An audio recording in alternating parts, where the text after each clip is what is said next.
안녕하세요. 오늘 기술업계에 정말 오랜 강자들이죠. 오라클하고 IBM 이 두 회사의 얘기를 좀 깊게 나눠볼까 합니다. 네, 안녕하세요. 특히 요즘 제일 뜨거운 주제잖아요. 인공지능. AI 분야에서 이 둘이 어떻게 경쟁하고 있고 또 뭐랄까 미래는 어떨지 같이 한번 살펴보시죠. 2025년 지금 오라클 보면 와 진짜 기세가 대단합니다. 지난 6개월 동안 주가가 무려 97%, 거의 2배 가까이 폭등했어요. 네, 엄청나죠. 시가총액이 그래서 8,550억 달러. 이러다 곧 1조 달러 클럽 들어가는 거 아니냐? 뭐 이런 얘기까지 나오더라고요. AI 붐 덕을 톡톡해 보인다는 거죠. 수십억 달러짜리 클라우드 계약을 계속 따내고 있다는 소식도 들리고요. 그런데 말이죠. 이렇게 계속 뭐 하늘 높은 줄 모르고 올라가는 오라클의 성장세가 과연 이게 계속 될 수 있을까요? 그렇죠. 그게 문제죠. 일각에서는 지금 이 높은 가치평가, 그 밸류에이션이라고 하죠. 이게 좀 너무 높은 거 아니냐? 이런 신중론도 슬슬 나오고 있거든요. 맞습니다. 그리고 바로 여기서 진짜 흥미로운 질문이 나오는 것 같아요. 오라클의 그 오랜 라이벌, IBM 있잖아요. 아, 네, 빅블루. 네, IBM이 앞으로 한 5년 안에 오라클을 따라잡을 수도 있다. 이런 예측이 나오고 있더라고요. 그게 재밌는 포인트죠. 지금 IBM 시가총액이 한 2,440억 달러 정도니까 오라클이랑 차이가 꽤 큰데 말이에요. 네, 바로 그 부분을 오늘 좀 자세히 들여다봐야 할 것 같습니다. 단순히 주가 그래프만 볼 게 아니라 두 회사가 지금 뭘 하고 있는지, 특히 그 AI 전략 있잖아요. 네, AI 전략. 네. 그리고 실제 재무 상태는 어떤지 이걸 좀 비교해봐야 왜 IBM이 뭐랄까 스포트라이트는 덜 받는데도 조용히 힘을 키우고 있다 이런 평가가 나오는지 알 수 있거든요. 그렇죠.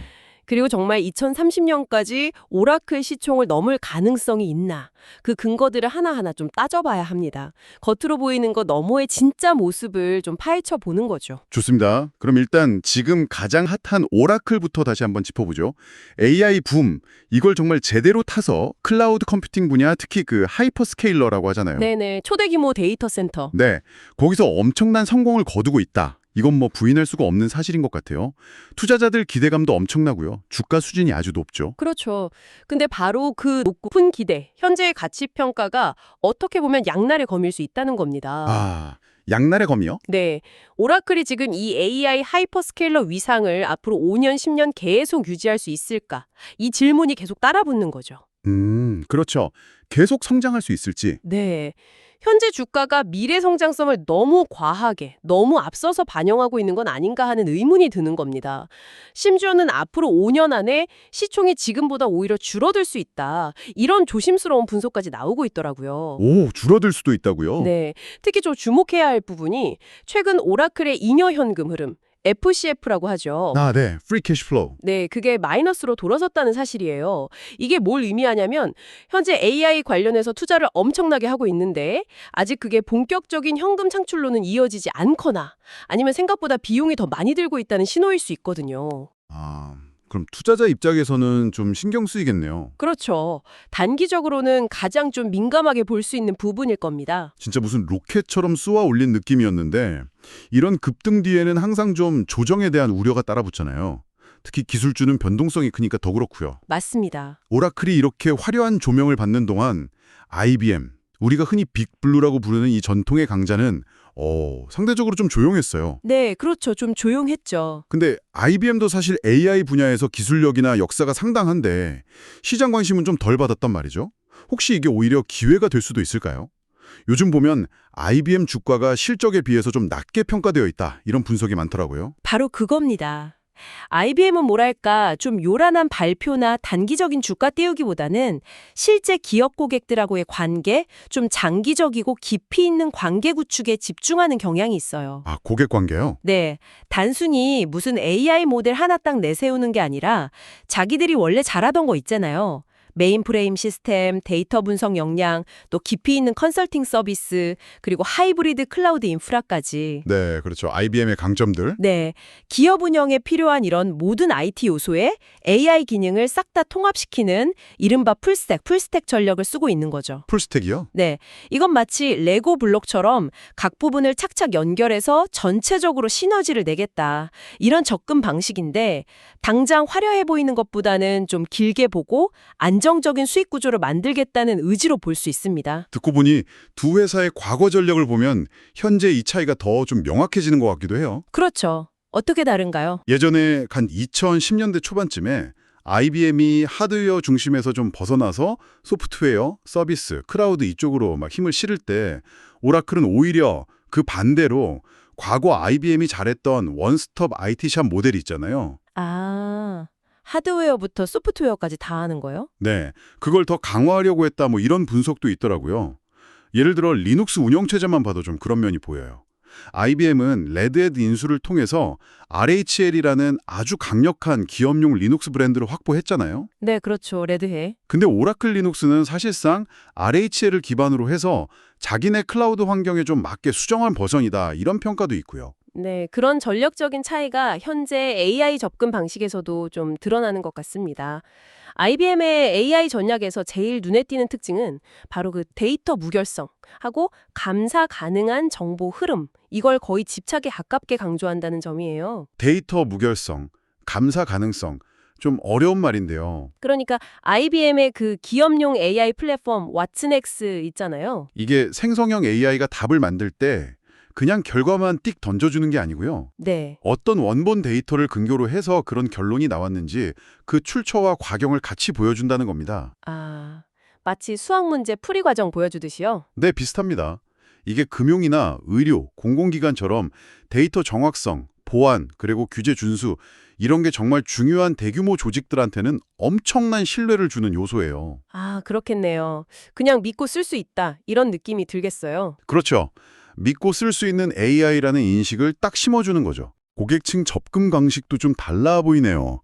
IBM은 주로 포춘 500대 기업같이 데이터를 엄청 많이 다루면서도 동시에 보안에 굉장히 민감한, 정말 철통 보안이 필요한 그런 초대형 고객들에 집중하는 것 같고요. 네, 맞습니다. 물론 오라클도 이런 고객들 당연히 원하겠지만 IBM은 그냥 제품 파는 걸 넘어서서 고객 비즈니스에 좀 깊숙이 들어가서 장기적인 파트너십을 맺으려는 경향이 더 강해 보입니다. 네, 정확합니다.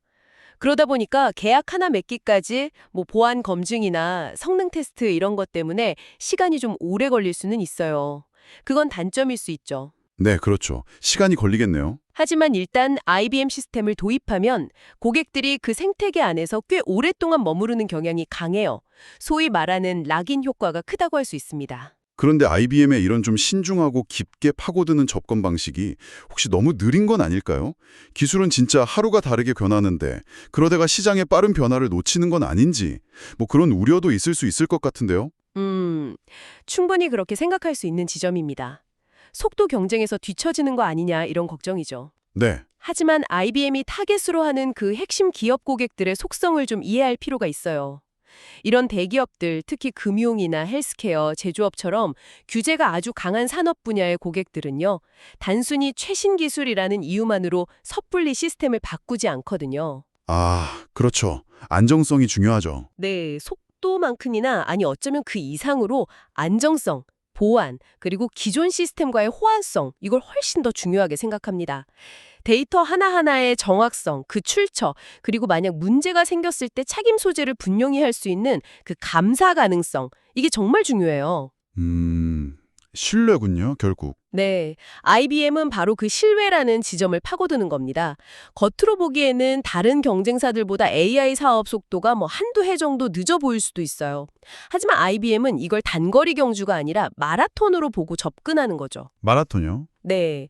실제로 IBM의 그 생성형 AI 관련 계약 규모를 보면 2024년 여름에 한 20억 달러 수준이었는데 최근 보고서 보면 75억 달러 수준까지 아주 빠르게 늘어나고 있거든요. 계약 체결 속도 자체도 빨라지고 있고요. 이건 이런 전략이 점차 성과를 내고 있다는 신호로 볼 수 있습니다. 계약 규모가 그렇게 늘었다는 건 의미가 크네요. 그렇죠. 그리고 또 하나 중요한 게 IBM 계약은 단순히 소프트웨어나 하드웨어를 납품하는 데서 그치지 않아요.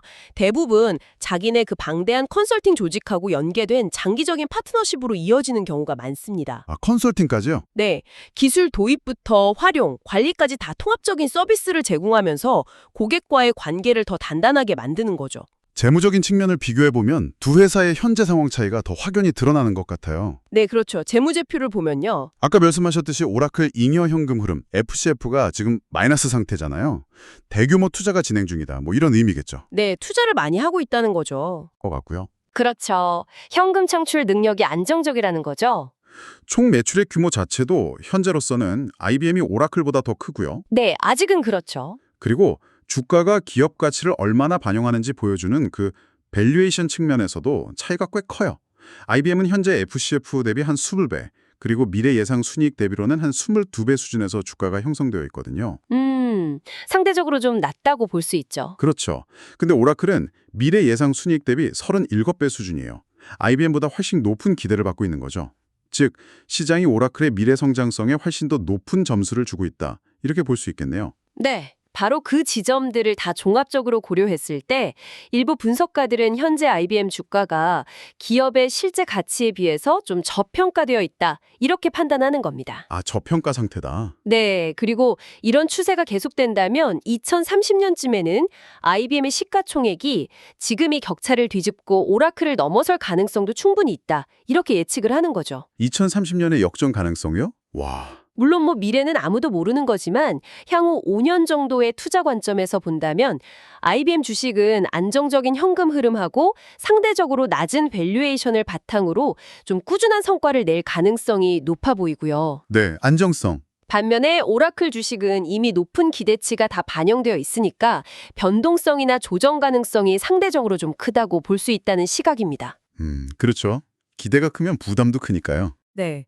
그래서 현재 시점에서 투자 매력도만 딱 놓고 보면 IBM 주식은 약간 숨겨진 보석 같을 수 있고 오라클 주식은 뭐 인기 절정의 스타지만 약간 과열된 상태다. 이렇게 평가받고 있다고 정리할 수 있겠습니다. 오늘 쭉 얘기를 나눠보니까 이 AI 시대를 맞이한 두 기술 거인의 행보가 정말 대조적이네요. 예, 정말 그렇죠. 오라클은 AI라는 이 강력한 바람을 타고 정말 화려하게 날아오르면서 시장의 모든 스포트라이트를 받고 있지만 그 뒤에는 지속 가능성에 대한 물음표, 그리고 높은 밸류에이션이라는 불안감, 이게 같이 있는 것 같고요. 네, 공존하는 거죠. 반면에 IBM은 겉으로는 상대적으로 좀 조용히 보이지만 역시 빅블루라는 이름답게 묵직하게 기업 고객 중심의 AI 전략을 아주 내실 있게 추진하면서 안정적인 현금 창출 능력, 그리고 장기적인 고객 관계라는 아주 튼튼한 기반을 다지고 있다.